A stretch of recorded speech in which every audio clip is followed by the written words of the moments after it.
सभी साथियों को नमस्कार, प्रणाम, स्वागत है आप सारे भाइयों का मेरे नए ब्लॉग में। उम्मीद करता हूँ सारे भाई स्वस्थ होंगे। तो दोस्तों, आज मैं आपको एक जगह घुमाने के लिए लेके जा रहा हूँ, दर्शन कराता हूँ आपको। एक ऐसी जगह, शायद कुछ भाई वहाँ पहले गए होंगे, लेकिन हम पहली बार जा रहे हैं, तो मैं कोशिश करता हूँ आप सबको वहाँ के दर्शन कराने की। भगवान श्री राम का मंदिर एक ऐसी जगह, एक अद्भुत जगह जो शायद ही किसी भाई ने देखी भी होगी तो कह नहीं सकते, लेकिन हम वहाँ पे पहली बार जा रहे हैं। तो उम्मीद करता हूँ सारे भाई एंजॉय करेंगे, और आइए आप सबको लेके चलते हैं।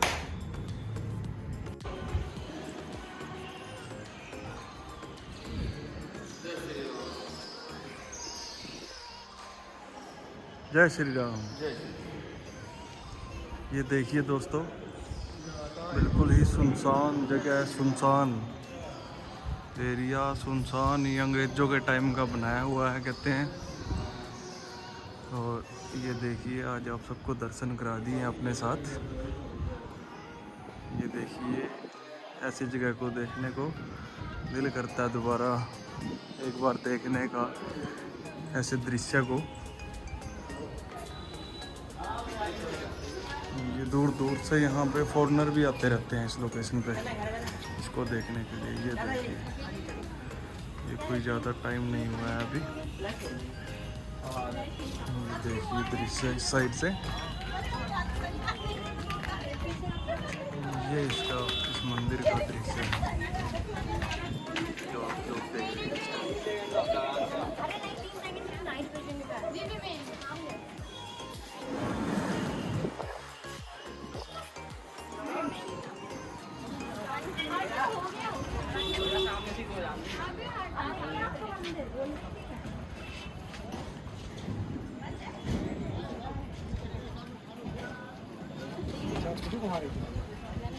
इतना तो ठीक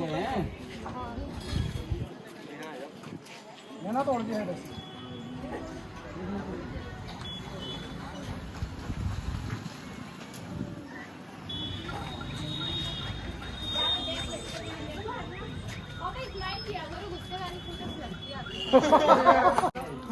हाँ भाई, कैसा लगा दृश्य सर? पचाव आपको हनुमानगढ़ी भी है।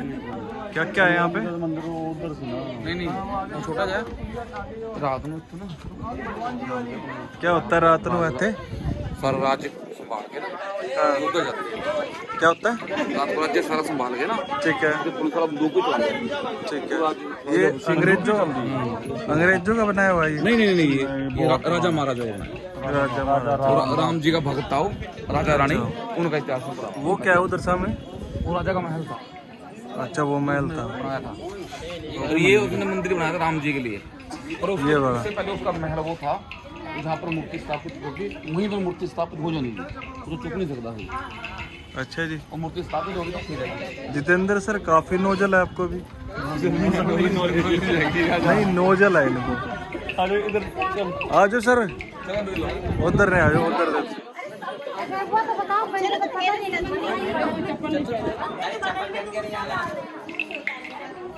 ये लो जी, सामने भी है मूर्ति भगवान जी की।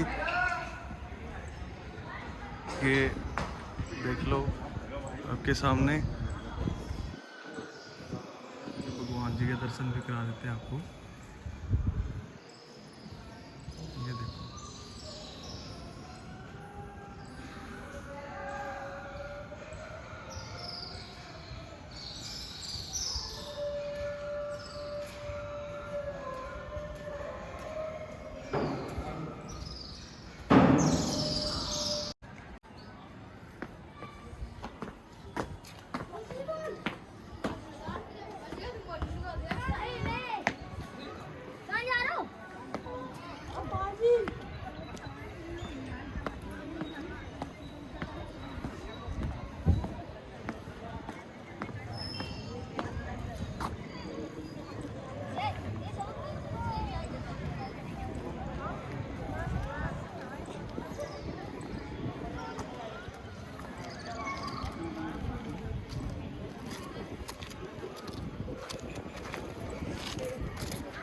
हाँ जी सौरभ सर, कैसा लगा आपको यहाँ का टूर करके? हाँ जी बहुत बढ़िया। तो क्या कुछ कहना चाहेंगे, 4 लाइनें कहना चाहेंगे आप कुछ?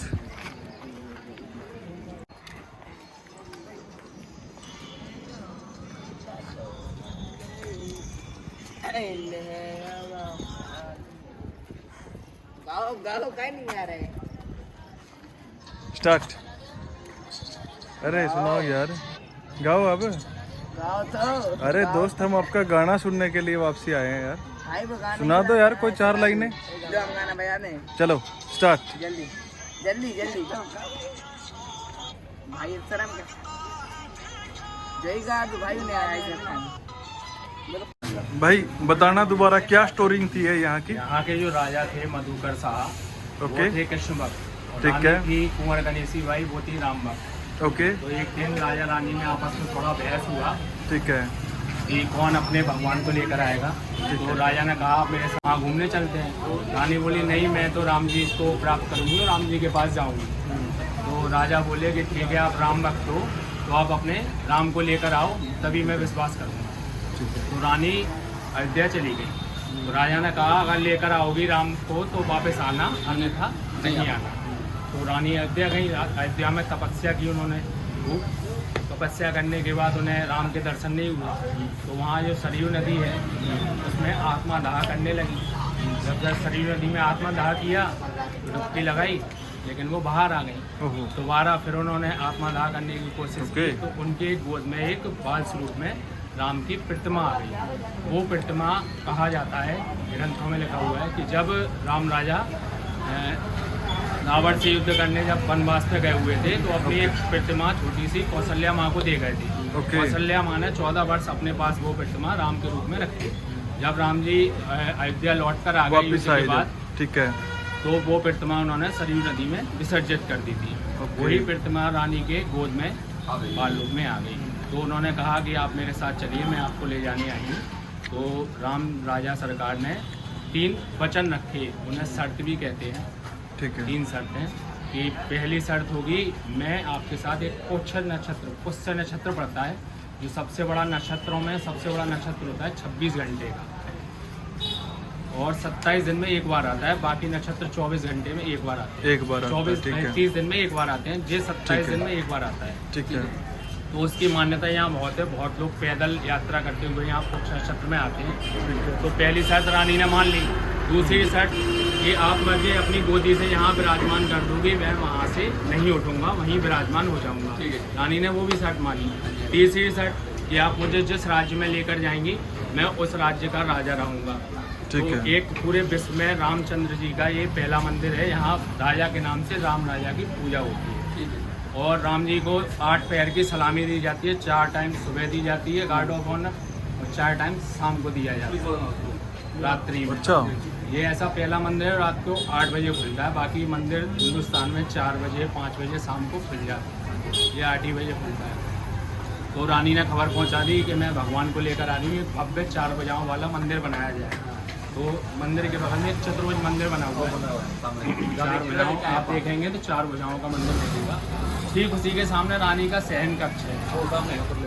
वहाँ एक खिड़की बनी हुई है। तो रानी ने अपने मन में विचार किया कि मैं प्रभु को लेकर आ गई हूँ, अब मैं जब भी सो के उठूँगी सबसे पहले अपने प्रभु के दर्शन करूँगी। ये उनके मन में आया घमंड। भगवान तो अंतर्यामी है, वो उनके मन की बात समझ गए। अहंकार आ गया, जब इतनी दूर से पैदल लेके आ सकते हो, आप 4 कदम चल के दर्शन करने नहीं आ सकते। तो बाल रूप में तो राजा बन के नहीं जाता। तो जब रानी रसोई घर में लेकर बैठी हुई थी, भगवान ने थोड़ा अपना आकार बढ़ाया, वजन बढ़ाया गोदी में, और थोड़ा उनकी बुद्धि ऐसी कर दी कि वो भूल जाए। तो रानी ने अपनी गोद से उतार के रसोई घर था, ये पहले राजा का रसोई घर था, जिसको अब मंदिर का निर्माण कर दिया गया। तो रानी ने उतार के गोद में रख दिया। जब दूसरे दिन भगवान का राज्याभिषेक होना था, क्योंकि जो राजा दशरथ थे, वो माता कौशल्या, उनकी दिली इच्छा थी कि मैं अपने बेटे राम का राज्याभिषेक करूँ उस टाइम। ठीक है। वो नहीं कर पाए। तो इस जन्म में एक ग्रंथ में लिखा हुआ है कि राजा मधुकर शाह राजा दशरथ के अवतार हैं और रानी कुंवर गणेशी बाई कौशल्या माता की अवतार है। तो उन्होंने इस युग में आकर राम राजा का अभिषेक किया था।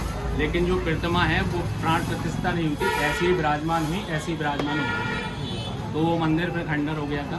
उसमें अभी आज की डेट में विष्णु भगवान और लक्ष्मी जी की प्रतिमा है। हाँ, सुबह शाम आरती होती है मंदिर के अंदर। तो फिर यहाँ विराजमान हो गए, यहाँ से उठे नहीं है। उन्होंने आकाशवाणी की कि मैंने आपको वचन दिया था कि आप मुझे यहाँ विराजमान कर दोगे, मैं वहाँ से नहीं वहीं विराजमान रहूँगा और कोई राजा नहीं होगा। तो उसी टाइम पे यहाँ के जो राजा थे उन्होंने अपना राजपाट सब छोड़ दिया था। तभी से राम राजा सरकार राजा के रूप में पूजे जाते हैं। इसलिए विश्व में एक ही मंदिर है जो सलामी दी जाती है, गार्ड ऑफ ऑनर। और नीचे पाताली हनुमान जी, वो मैं बता रहा हूँ। अच्छा, उसके बाद तो जब जो रानी लेकर आ रही थी तो अयोध्या की जनता बोली प्रभु आप अयोध्या चले जाओगे तो अयोध्या में कौन रहेगा। तो उनकी बात रखने के लिए उन्होंने कह दिया था कि मैं दिन में ओरछा में रहूँगा, रात्रि अयोध्या जाऊँगा। एक किंवदंती है, राजा राम के 2 निवास हैं खास, दिवस ओरछा रहते हैं और शयन अयोध्या वास। दिन में यहाँ रहते हैं, रोज़ रात्रि को अयोध्या जाते हैं। हनुमान जी लेकर जाते हैं, हनुमान जी लेकर जाते हैं डेली। रात शयन आरती के बाद रात्रि में जब भगवान की आरती होती है तो वो ज्योति आरती आगे पाताली हनुमान जी का मंदिर बना है वहाँ तक छोटे महाराज लेकर जाते हैं। वहाँ से फिर हनुमान जी से आग्रह करते हैं कि आप आइए और प्रभु को अयोध्या लेकर जाइए। वहाँ से हनुमान जी आते हैं और राम राजा सरकार को डेली अयोध्या लेकर रात्रि में जाते हैं। जब से यहाँ राम राजा के निवास है, रानी राजा हैं, उनके आज भी वंशज हैं। तो वो यहाँ आते हैं तो दिन में यहाँ रहते हैं, रात में यहाँ नहीं रुकते हैं और यहीं रहते हैं। तो राम राजा सरकार का यही इतिहास है ओरछा आने का। वाह जी वाह जी वाह, जय श्री राम, जय श्री राम, जय श्री राम, यही इतिहास था। जय श्री राम।